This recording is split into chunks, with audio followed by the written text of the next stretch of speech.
An unarmed black man died after being arrested and pinned to the ground by an officer. He can be heard on the video saying, "I can't breathe."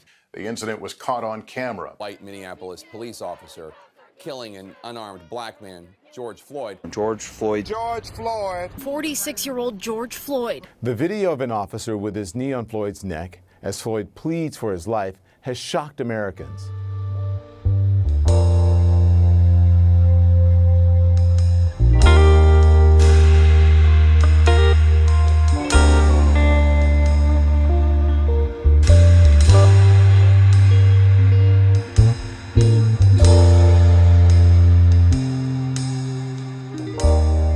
The members of the Posse Caucus believe that the actions taken by the Minnesota legislature on July 2020 in the wake of the murder of George Floyd were simply inadequate in protecting the lives of Black Minnesotans.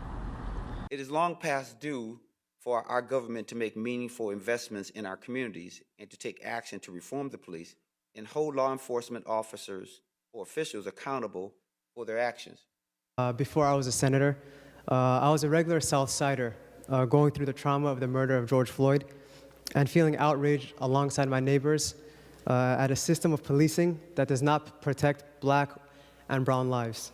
I remember tuning into the work of this legislature around police accountability and reform, and I specifically remember my now Republican colleagues that the measures that were passed last year were just a start and that we would be returning back to this work in this session. Since then, we've had 0 hearings on this issue. And Mr. President, Senator Gazelka, I'm tired of waiting for tomorrow. It is the entire nation and world watching how we act and how we respond in this legislature. We are looked upon as a case study on police and law enforcement accountability.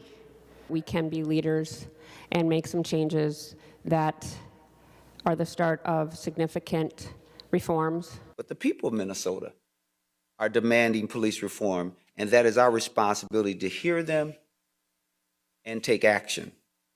If we're going to act as if the voice of the people is the voice of God, then we have important work to do to make sure that the laws of the state embrace the fullness of all who live here.